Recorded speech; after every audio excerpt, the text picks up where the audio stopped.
Morning, everyone. How are you? Is South by your first in-person conference after maybe 2.5 years? Yeah, same here. We're going to have a wild time, right? Awesome. Well, let's get started. Well, thank you so much for joining our panel, The Next Generation Tech Students Discuss Work. So today, we're just going to have a conversation.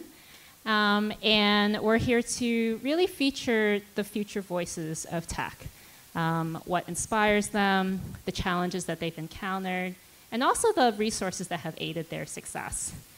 I think we can all agree that the last 2 years have been really disruptive for college students across the board. We went from 2020, COVID, massive campus shutdowns, internships being rescinded, and then 2021, lots of ups and downs. And now, lo and behold, we've entered a massive hiring frenzy. I think just last week, the Wall Street Journal published an article about college students now being at the center of bidding wars for talent, for internship positions. And I think for those of us who are in tech and education, we are feeling a lot of pain, as well as excitement, right? So I'm really thrilled to feature our future voices and really dive into our conversation. My name is Emily Chong. I'm the Vice President of Marketing here at CodePath. We are a national education nonprofit that's focused on diversifying the nation's most competitive software engineering roles. And on my panel, we've got Kat Keim. She is a CS student at Oregon State University. Kat is also interning at Zendesk, as well as a couple of other places, which we'll talk about later. And to her right is Anthony Pena. He is a CS student at Florida International University. Anthony also just moved to San Francisco 2 weeks ago, and he's now a software engineer at Square. So really thrilled to just amplify two very brilliant and accomplished individuals. Shall we get started? All right, let's do this. Okay, so let's first talk about your background and why you decided to enter the tech industry to begin with. So Anthony, I'm going to start with you first. You once said in an interview that ever since you were in high school, you told your mom that you were going to work at Google. Maybe you want to share like why you said those words? Yeah. I remember in high school, I wanted a gaming computer. I got into gaming. But it was too expensive to just buy a computer. I had the bright idea. I told my mom, okay, on Black Friday, let's go to Tiger Direct and buy all the parts, and I'll build it. It's a lot cheaper. She said, yeah. But the thing was, I didn't know what I was doing. I don't know how to build a computer. So we got the parts, and I looked up a YouTube video how to build a computer. And when I put everything together, I was like, okay, finally. I go to press the power button, and it didn't turn on. I was like, oh, God, what did I do? Small mistake, the power switch on the back wasn't off. But I pressed it again, and it worked, and I was like, okay, like, what? Like, I just put parts together, and it worked. And then that's how I got curious and wanted to get into tech. That's when I was like, okay, I know I want to do something with computers later on. And then I got interested in software. I was like, I mean, okay, I get it that it turns on, but like, how is this thing running? Like, who built this? Like, okay, it's a software, and I could download more stuff and build stuff. Like, it was so interesting to me. And I told my mom, I was like, one day I'm gonna be a software engineer at Google.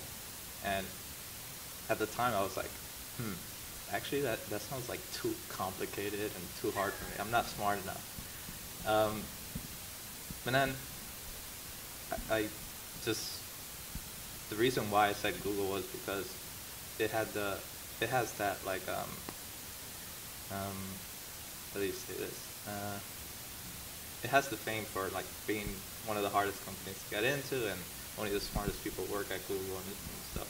So I told my mom I was gonna do it, and that's what my goal is. And that's why I decided to pursue a career in tech. That's so great to hear, and I love the ambition and the optimism that you just articulated. What did your mom say when you said all those words to her? At first, she was okay. Like, she didn't really like pay much attention to it, but now, past 2-3 years, she has been like, okay, now I get this why, and she knows how hard it is to break into tech, so she's super happy. All right, Kat, I'm going to shift over to your story. Okay, Emily.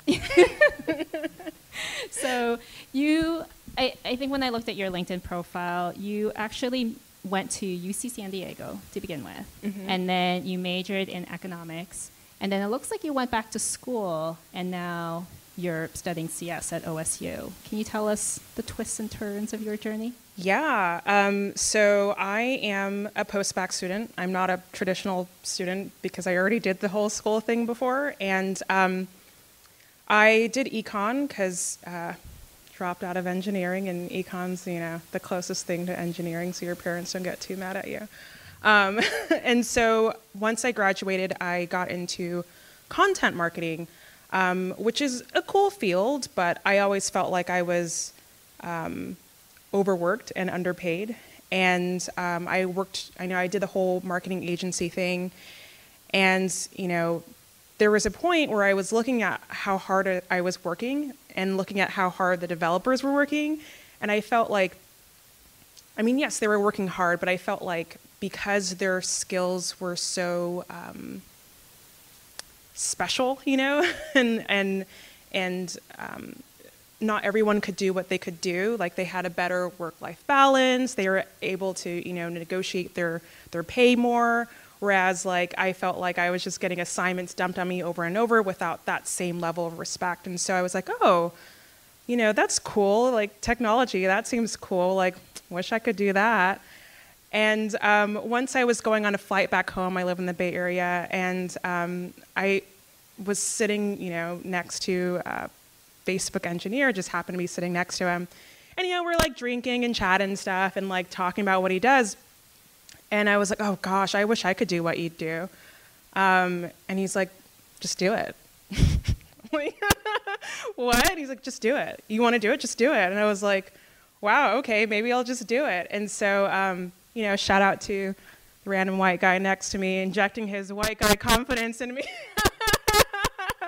And so, yeah, I was just like, I'm just going to do it. I'm just going to do it. And so that's how I got into tech. Just do it. All right, so the motto of the story is just do it. And just like that, we're in tech, right? Yeah, like Elwood, it's like, what? Like, it's hard? All right, well, let's talk about the journey, right? Because I think we all know it's not just do it, and then miraculously we're at Square, Zendesk. Yeah. It's a lot of blood, sweat, lots of tears. What surprised you, and this question goes out to both of you, what surprised you when you first started studying CS? I think what surprised me was, I don't know, I had this like thought that college, I would be able to get my computer science degree and then get a job shortly after. What surprised me was that how difficult it is to get into tech and pass these interviews and land a job. It's super difficult and challenging, and it's emotional, like it's taxing emotionally, and it's very difficult. It's what's the most challenging. Did you have any role models or anyone showing you the way? Not until I found CodePath. So throughout my 3-4 years, and I still haven't graduated, but ever since I'm a senior now, and throughout those 4 years of being at school, no, we didn't have, I didn't have like that support system or role model or mentorship to anyone, and no one showed me the way of like, this is how you do it, and this is what it takes. So it was pretty difficult not having that support system. For sure. Kat, maybe if you want to chat about sort of what surprised you when you went down this journey?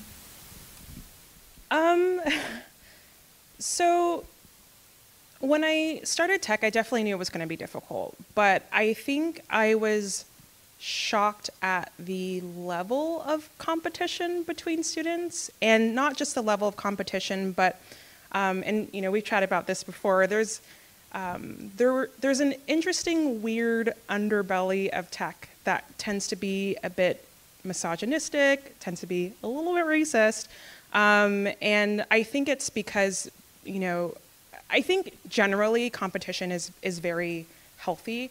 I think the level of competition I think that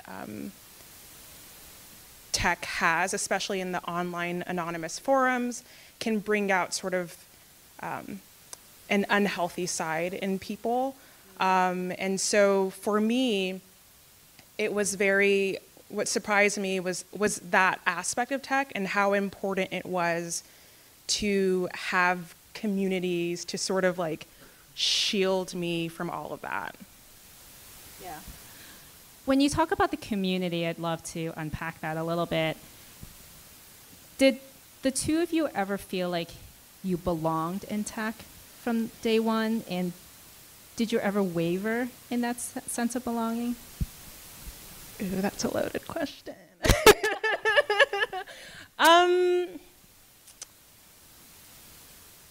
Anthony, why don't you go first? No, since the beginning, I don't think I belonged in tech, and honestly, there's still that thought of it now. There's always that thought, like, am I good enough to be in tech and be an engineer where I'm making products that impact millions and people throughout the world? So, no, short answer would be no. I didn't feel like I belonged in tech, and still kind of surreal to me that I'm an engineer at a big company that impacts millions of users throughout the world. Yeah. Yeah. So intellectually, I know, like, obviously I belong in tech, right? Like, who doesn't belong anywhere? I think, though, for me as, a woman of color, even if you intellectually know this, like, obviously you belong in tech, it's hard when you don't see a lot of people that reflect you in the places you work. And, even just putting that aside, the competitions, and I know we're going to talk about technical interviews in a bit, but like, even if you put in all the hard work, sometimes the process is so intense that you question yourself. You're like, oh wow, like maybe I'm not like the Google engineer after all, or maybe I'm not like this person after all. But like I do know that I belong in tech, but there's definitely I have my moments. Sure. I mean, I would say, given that one is a software engineer at Square before even graduation, and now that you've been interning at places like Zendesk and Intuit, you have earned your place in tech fair and Square. So let's just get that out of the way. Yeah, imposter syndrome's real. Okay, so let's talk a little bit about technical skills and what you've learned. So coincidentally, both of you engaged with CodePath first by taking our Android mobile development course and built some really cool applications. Won our demo day competitions. Why did you want to learn mobile development? Why did you want to learn Android?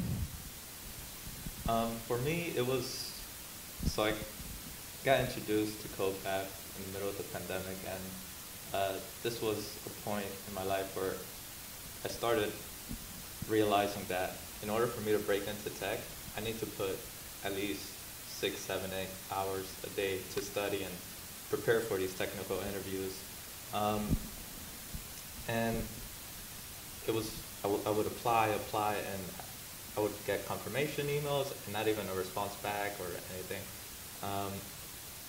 And then I remember seeing the email from CodePath saying, CodePath brings free course to Florida International University. And I was like, okay, I could take this Android development course that's project-based, work on some cool apps, build cool things, and I could put it on my resume and it shows that, okay, here are some things that I worked on and built. And that's the reason why I decided to enroll in the Android development course. I thought it would help me in the long run to showcase myself as a better candidate. Is it common for college students to develop apps and have a portfolio and show it around to different employers during interviews? And be like, look at this cool Android app that I built and shipped?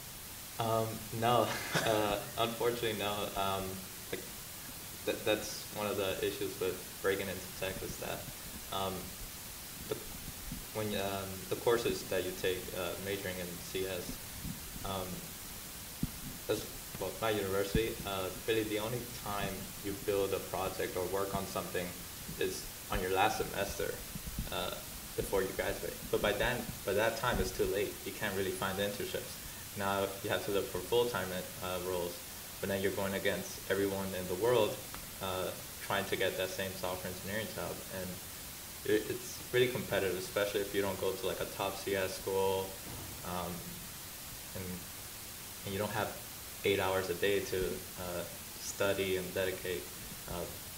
Coming from a low-income community, I had to work full-time while going to school full-time, and really, I wish I had 8 more hours a day to study, but it's not easy. Yeah, for sure. Kat, what about you? Why did you take our Android course? Yeah, like Anthony, I was definitely looking for a way to build my resume and stand out. I've done this process before. I was a university student before graduating at the tail end of the Great Recession. So I've had the experience of having a college degree, and people are like, okay, so why should I hire you? Like, because I have a degree. Yeah, well, so does everyone else, And so I've had that process, and so I knew coming in, like Anthony said, we're competing not just against people in a city or in the nation, like against other people in the world, and so you have to stand out. And so I was definitely looking for a way to do that. And specifically Android, because Android, not sure if everyone knows, powers a lot of different devices, not just mobile phones, but cars, things. And so I thought, okay, like this can make me pretty competitive because I wouldn't just be necessarily a mobile device engineer if this is the path I wanted to go into, but I could do other things too. Yeah, for sure. I mean, I think Android, how many billions of users? I don't know, but it's a lot. Okay. Fair enough. So being able to say, I built this and it's impacting billions of users is a pretty bold statement. Yeah, for sure. Okay. I want to shift over to, okay, so when you're in college, you're building your skill sets, and then it sounds like both of you also had to figure out how to like build your community, find your tribe. And now let's talk about the technical interviews, because I think for folks who are not in the tech industry don't necessarily understand what a beast those are. So for example, like I majored in marketing, and when I was interviewing, I only focused on behavioral interview questions. I did a little bit of consulting and solve some random puzzles, like count how many traffic lights there are in the city of Austin, which to this day I still don't understand why people would ask those questions, but anyway, we're not talking about that.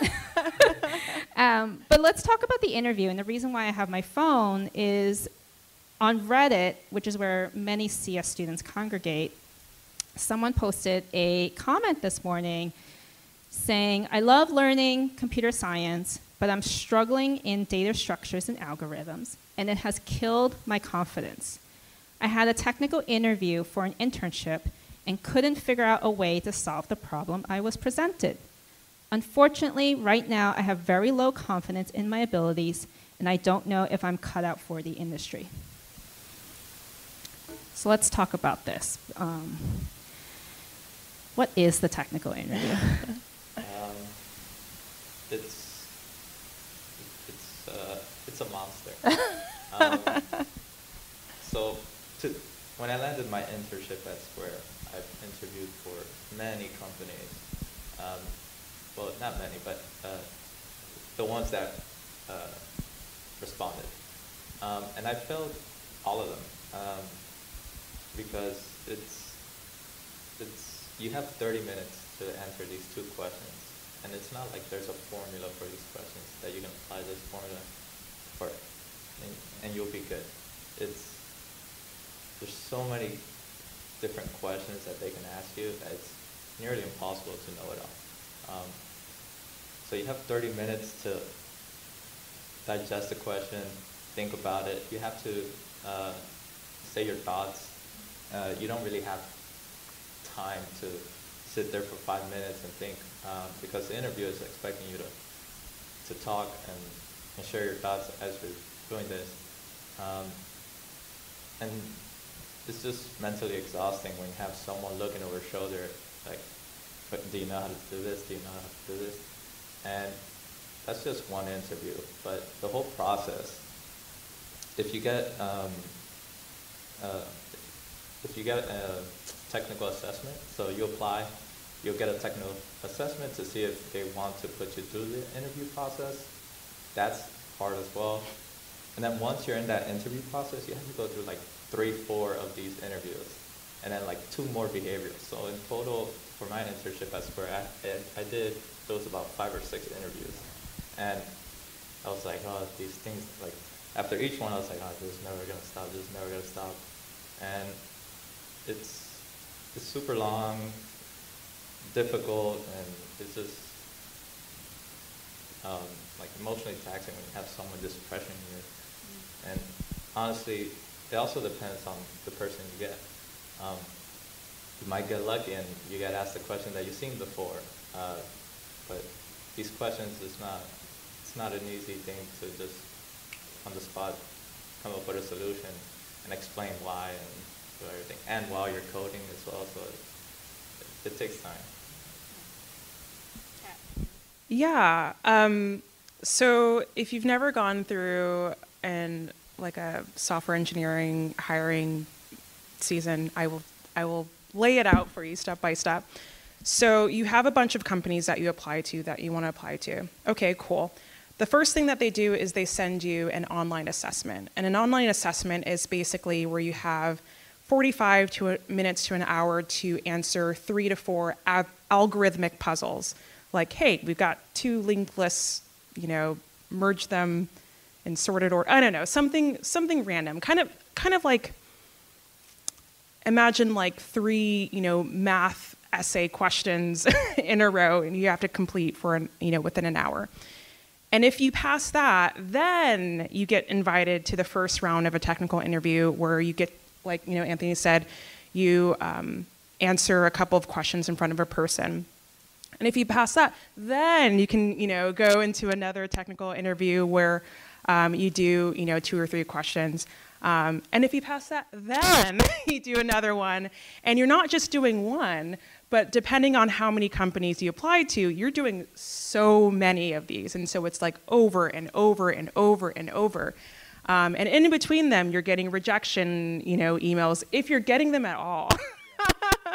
And so it's just a very grueling process of doing these puzzles and interviews over and over and over. And so for that Reddit post, like, I almost feel the like pain of my eye ducts, like trying, because I feel that person. It's a very intellectually and also emotionally intense process. Like, you're getting intellectually beat up like almost every day, and it's all one season. So like the peak hiring season is from like August to like November. I mean, you can get hired any time of the year, but that's the peak one. So you've got like 3 months to like go through all of this. And oh, your classes, yeah, you're gonna fail all of those. Like, because you're doing this intense process. And so it's like you're trying to keep your GPA up, you're trying to get a job, you're getting all of these rejections, so you're trying to keep telling yourself and looking in your mirror like, hey, you can't do this. Like, it's a very tough process. And that's if you know about the process. A lot of these people who take the, data structures and algorithms classes, they don't know that the interview questions have nothing to do with day-to-day software engineering. These are like random puzzles. And so, if you're lucky, you have a chance at solving them. But if not, if you're just going to class, doing, staying in the books and then going home, you don't really have a clue of what to expect. And so it's so overwhelming. And thank you for sharing that. That definitely sounds traumatizing for sure. Yeah. Is this something that, does your university prepare you for this, say like on day one, or is there anyone who's telling you, okay, you're going to take these courses at school, and then eventually you're going to have to get ready for a technical interview process, and it's going to be A, B, and C? Is there anyone who So that's a solid no. I've rarely met any student that has had a career center that knows about this process like intimately and is well versed enough to actually give sound advice on how to go through it. If I didn't do the CodePath interview prep program, I really don't know how my career trajectory would have been like.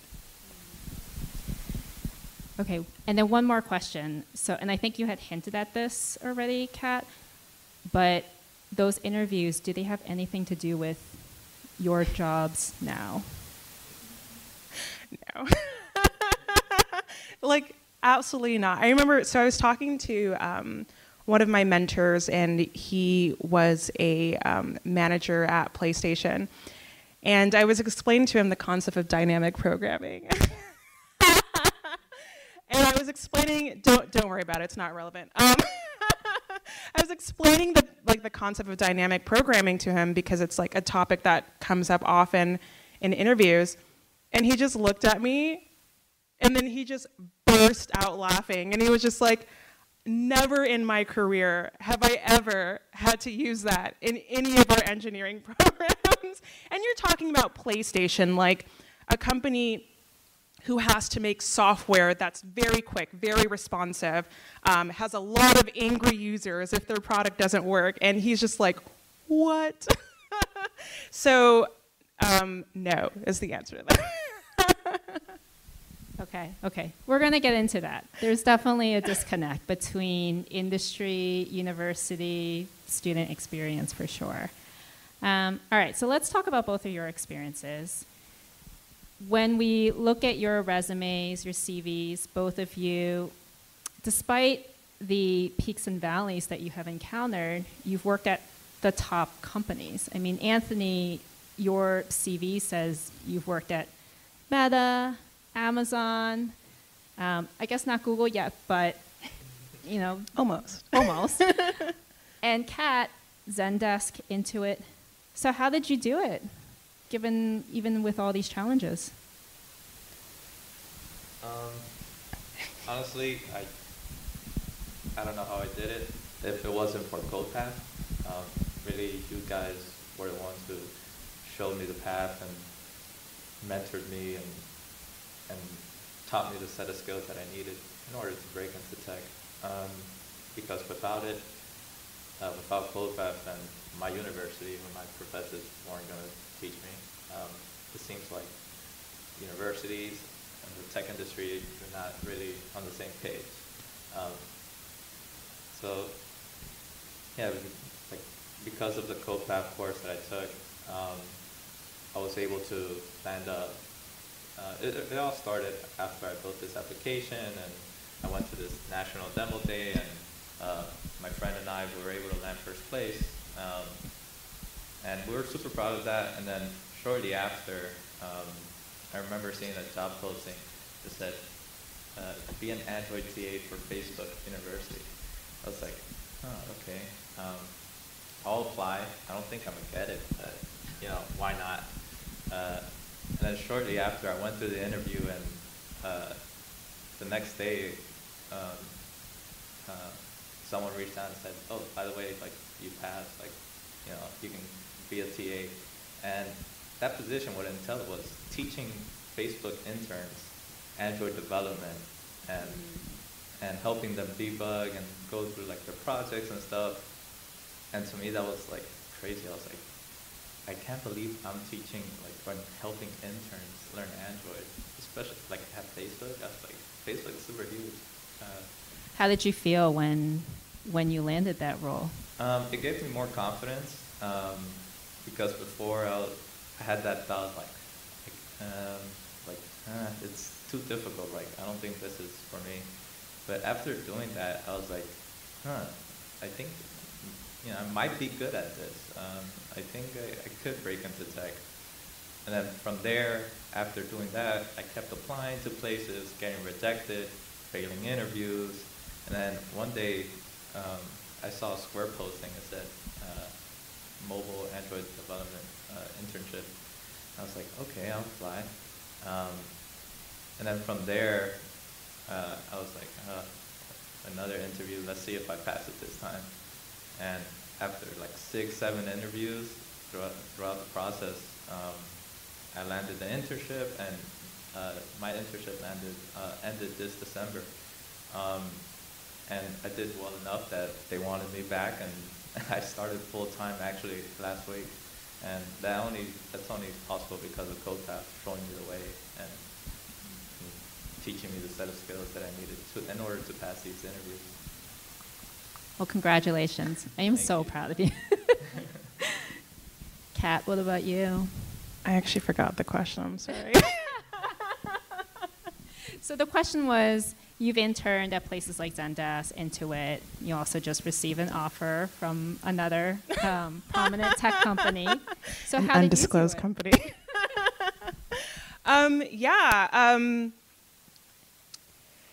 Yeah, so definitely the CodePath interview prep program helped me get through it. Like, you know, I spent a lot of time talking about how grueling the technical interview process is, and it is. And I think, so having the interview prep program is great, right? The information's there, et cetera. But I think the part that really helped me was having that like community. So, you know, part of the interview prep program is having a mentor, and then you have like your pod, you've got other students too. And so as you're going through the program, or not the program, the hiring season, you get to share what's happening. Well, not only share what's happening with your other pod mates, but also get reassurance from your mentor too. Like, I always love telling the story about how Intuit, you know, it's a very stressful process. And, you know, I was doing the technical interview and I was answering, you know, the question correct. And I was like, okay, cool, I'm actually doing this. And then, you know, my interviewer is like, you have 10 minutes left. And I still had a whole question to like go through. And I was just so stressed and so like exhausted from everything that I was typing and I couldn't think straight, and like tears were coming down my face during the interview. I was just like typing and crying and just like not sobbing, but like clearly like not okay. And yeah, still got an offer. But I was able to like, you know, share that like experience with my mentor, and he was like, look, we all go through it.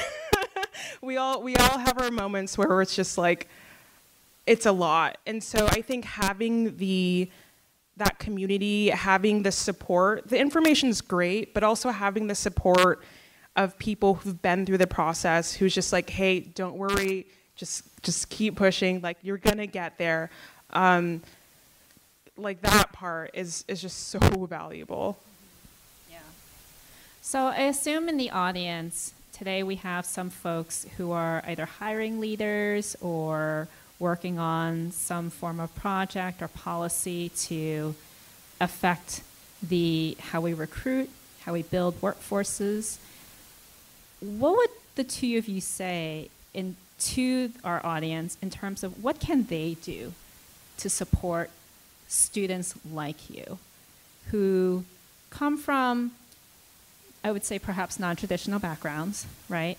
with the optimism to launch careers in tech, but then perhaps not knowing how difficult the journey is?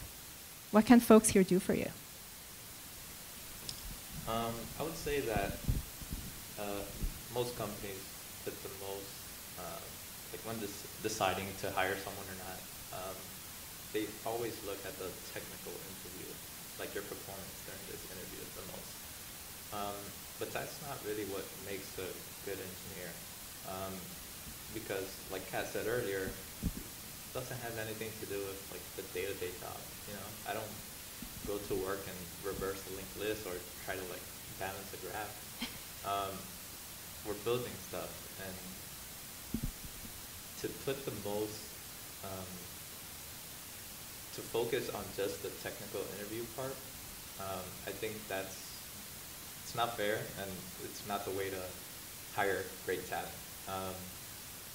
Really, we should look at other things like how you work with others, your creativity, stuff like that. Because there's some students out there that are working full-time, don't have the luxury to just go to school full-time and then study technical interviews after. Like, for example, throughout my junior year, I worked 8 to 5 at Subway doing IT, and then I had classes from like 6 to 10. And then to have to wake up the next morning at 7 to go back to work, really there's no time left for me to study. And does that make me a bad engineer because I don't have the time to focus on technical interviews, trying to keep grades up and all that stuff? No. I think I bring other stuff to the table that other people don't, and I think just focusing on that is, you're kind of not including others into tech that should be included. Very well said. Kat? Excuse me. Yeah, just like parroting what Anthony said, like, I think the emphasis on technical interviews, but like technical interviews only, is just so short-sighted. Like, there are a lot of companies that even sort of try to play as if the technical interview can substitute the behavioral interview because, well, you're talking during the technical interview. So that's our assessment of how you would be as a coworker. And, you know, I sort of mentioned the sort of weird, toxic underbelly of the tech industry that's sort of like swept under the rug.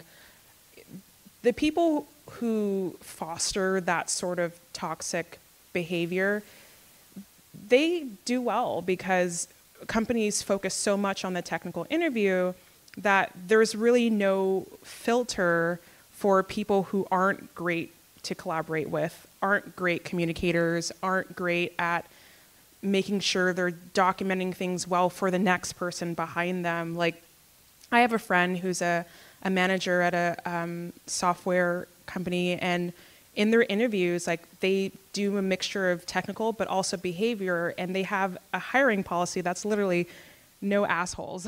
And so they filter for that, because if you have someone on your team, you know, who's toxic and they communicate in a way that's toxic, like, it affects the whole environment. And I think some companies are popular or infamous, I should say, for the way that their workers treat each other. And so I think for companies, like, you have to focus on other things aside from just the technical interview. And that's how you develop, you know, a more diverse and collaborative working environment. For educators, I would say, I know a lot of educators mean well, but I definitely think that there is a disconnect between what actually happens in the hiring process and the traditional hiring process. Like, I think, you know, connecting more like intimately with the tech companies would put them in a position where they're better able to help students. Like, I love my career center at Oregon State. They're great, they mean well, but the work that they do, although well-intentioned, isn't necessarily effective in terms of preparing students to go through the hiring process with confidence. Absolutely. All right, I want to take this time now to perhaps open it up for audience Q&A and see if anybody wants to ask a question. Yes? I heard you say that it was helpful to go through like a cohort or with mentors and peers who are going through this. I'm curious if in that cohort students are applying to the same positions Mm-hmm. and how that dynamic plays out. I manage an internship program for an elite high school, so a little different age, but since they're all applying for the same positions, and this comes up every year, so like I'm sitting next to my competition and how do I manage that? Yeah, that's a great question. So, yeah, I was in a pod with my peers. And I say peers, like, I'm a non-traditional student, so like everyone in my pod was like 10 years younger than me, but it was cool. But in terms of like studying with your competition, in terms of how that dynamic was, I would say that CodePath does a really good job of like encouraging the belief that these are your peers. I mean, the simple fact is, even though you are competing with these people, there's so many jobs. So like, it's like, yeah, that's your competition, but not really. It's more like your partner. And I think if you're able to treat, like, you can think of other schools as your competition, which I love doing. I go to Oregon State, which not a lot of people know, and so it's like, listen, I beat a Berkeley kid, okay? You know, like, I beat the Stanfords, I beat the Harvards, like, I'm here along with them. And I think, not with each other, you're not competing with each other, you're competing with them. You know, like, they're your partners to get to where you want to be. So I could see how that could be competitive, but it really doesn't need to be. And it definitely wasn't with us for our CodePath pod. So work with the competition and beat the system is really. I mean, sure. Or make some unknown face your competition. I'm a low income kid, you know, like I'm from Oakland, like, you know, I went to public schools all my life. And so it's a very special talent of mine to be like, guess what, private school kids, I'm here. And Anthony, you participated in our class and engaged in that pod format too, right? Yeah. Yeah, like Kat said, really, you might think of it that these students are essentially your competition, but I mean, the environment that we were put in, essentially you're just working together to achieve the same goal. Like Kat said, there's a lot of opportunities that the chances of you being in the same company are high. Like we can both make it to Square or any company. So really, you didn't really see it as a competition in that setting that we were put in. Yeah, and next year, I'm going to be asking Anthony for a referral. So if they get into the company that you want to go to, don't worry. Next time, they can just give you a referral. Any, yes.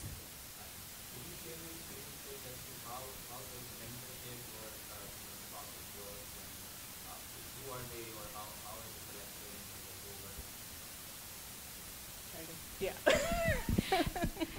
Yeah, so the way that CodePath, the way that we run the technical interview class is we separate students based on their levels, their backgrounds, into groups, usually no more than 5 or 6 students. And then each group is assigned to a mentor. We recruit mentors from all over tech. Most of them are software engineering professionals who want to give back to the community. So we have folks from like Uber, Google, Facebook, Lyft, working with these students over the duration of 12 weeks, every single week, twice a week, right? Twice a week, helping them solve or mentor as they solve for these data structures and algorithm problems. So it's pretty intense, but I think as we can tell, it's really important to help everyone build confidence. Yeah, my shout out to my mentor, William Cheng from Capital One. Such a great guy. He was with us the whole time, answered our questions like late at night when we were like, oh my gosh, I failed this. Like, what do I do? Like answering our questions. And when we all got job offers, I don't even know if I told your team this, but he sent us individually Uber Eats, gift cards, $50 a piece, out of his own pocket. That level of support, I was just amazed. And it really, without his help, I don't know how my my hiring season would have went. Anthony, how was your mentor? I was lucky enough to have Tim Lee as my mentor. Wow. Co-founder of CodePath. Just having that person supporting you and guiding you through the process. There was times where I failed interviews and they would check up, and I felt bad. I didn't want to disappoint them. I didn't want to tell them, oh, I failed again. But when I failed, he picked me right back up and said, keep your head up, keep going, learn from this. This is what you got to focus on. And, I did just that. And shout out to Tim for mentoring me. And it's invaluable when it comes to that course that CodePath gives to mentor students and show them that here are the resources that you need, and this is how you crack that interview. One thing I will add is these technical mentors are actually the hardest for us to find. Not surprisingly, some of them don't enjoy the experiences themselves because it brings back the memories of when they themselves had to undergo the technical interviews. Others will do it because to them it feels like they are also leveling up their skill sets too, and it keeps them on their toes. So it's a really interesting dynamic when we're talking to the mentors and we're recruiting them. Yeah, I asked William, I was like, hey, are you going to do it again? And he was like, I had a great time with you all, and it was really fun. This will be the last time I'm doing it. Because it's intense. And even for me, knowing the process and going through the process, I help, incoming students as much as I can. But when it's hiring season, I have to go offline because it's such an intense, anxiety-driven. And even though I'm not going through what they go through exactly, for me, it's just reopening that wound. And it's just you guys are going to do great. Any other questions from the audience? Yes. Do you think there would have been anything, we work with high school students and we try to get them to career pathways, and this is one that a lot of people are talking about. Do you think there should be any exposure in high school, or you knew at a very early age when you wrote the computer, you weren't really sure, but in high school too early to start learning about this career pathway? And second to that, does CodePath do anything, or do they think about doing anything with high school students to just raise awareness and some exposure to this? Maybe some answers could come a lot earlier than cram time or that. Yeah, so interestingly enough, I actually did a technology program in high school. So I went to Oakland Tech, and that was the first inaugural program for Tech Bridge, which is to get women into technology. And in terms of your question, is it too early to expose people or students? I would say yes and no. So yes, it's too early to expose to this very specific niche interview process. Definitely don't do that. Let them be kids. Don't expose them to that. But that being said, I think TechBridge did a great job of exposing us to engineering thinking. So hey, let's build a bridge out of toothpicks. It was more general engineering, not necessarily technology, or hey, we're going to pull apart this toaster and like try to see if we can put it back together. You know, just more like how to think like an engineer, how to, you know, collaboration, working in a group, maybe like projects, that for sure. Hackathons, you know, for sure. As far as this niche, like we'll expose that to college students. Yeah, I'm on the same boat as Kat. I think it's too early to say, hey, this is the technical interview process. That should come later on. But yeah, I think that's actually one of my goals, is to go back to my high school and actually introduce them into like electives that introduce them to engineering and tech.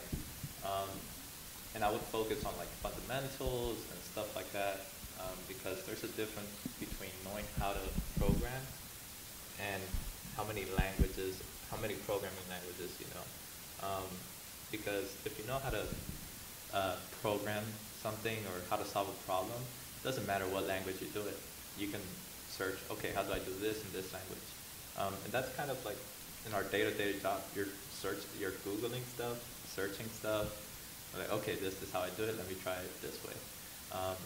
But I think if you expose them early on to how to creatively think and solve problems, engineering-wise, then yeah, I think high school would be I wish I took a tech elective in high school. Yeah. So what you said about that actually wants me to I am inspired to add more. You would be surprised how, like, this is weird to say, how little coding you do as an engineer. Like, people have this like idea that like, ooh, I'm an engineer, I go into my desk and I'm just like coding nonstop, like that cat gif, like that. It's actually not like that. Like, coding is the last thing you do. First, you have a problem and you solve it, and then you design a solution, and then, you know, you meet with all your people and, you know, stakeholders, whatever. And then once you're done and you have everything, then you start coding, and then you code for a little bit, and then you're like, hey, look at this little thing, and then you show that, and they're like, oh no, I hate it, and then you go back and you redesign it, and then you code, you know, like coding's like such a small piece of that. It's more like how to build, how to solve problems. Oh, that is my phone, I'm so sorry. And I think exposing students to that is like a really good idea. Thank you so much. So, funnily enough, that's a meme song, Coding Every Day. That's my ringtone. Perfect timing. I know. Because you're not coding every day.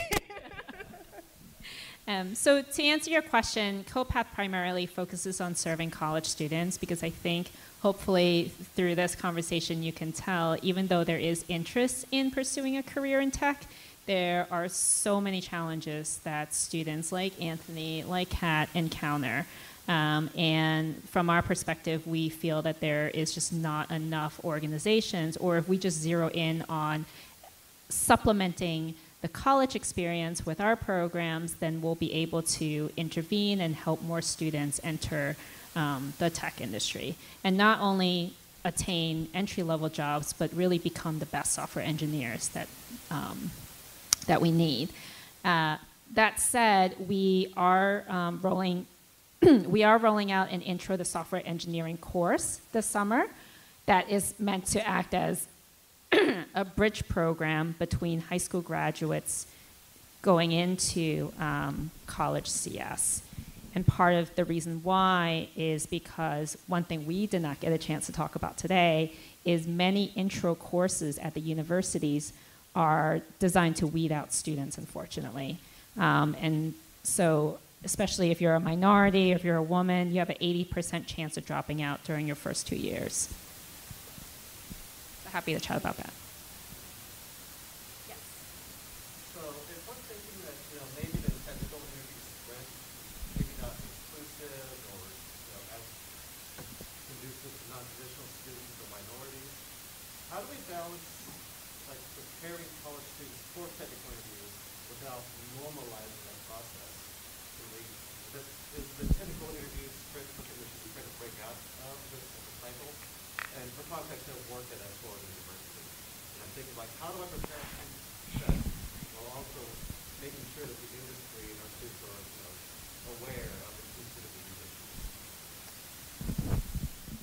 Yeah, that's a hard one because at the end of the day, the technical interview, I think, is here to stay.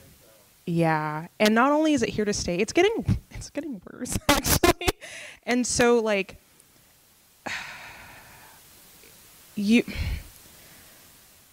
I think something I try to do at my school is so CodePath has their program. Not everyone gets into CodePath, and so for the people who don't get into CodePath, I've been doing a thing where we like follow CodePath's like observer course. It's basically the course, you just don't get like the mentorship and the pods and stuff like that.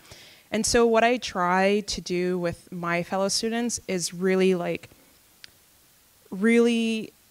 push this idea that the technical interview is like a mental exercise, a thought experiment. Like, try to separate yourself from the intensity and stuff like that, and like really just think about like what we're doing right here, solving problems with friends. Like, I know it's hard, but like try to pretend that this is your buddy that you're just like, solving problems with. And I think if you can work on reframing it, like trying to remove the pressure and intensity from it, that helps. Because as much as we want to remove the technical interview, I think that companies are very invested in the technical interview because it's easy. Like, you have 1 million students that are trying to get into, this fixed amount of positions.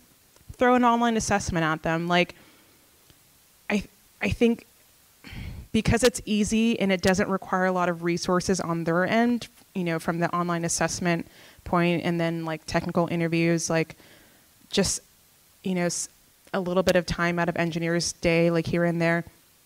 I think they've sort of dug their heels in, and I don't, as much as I want to, as an industry, to move away from just the technical interview, I feel like we'd be doing a disservice if we didn't still teach to it, because it's here.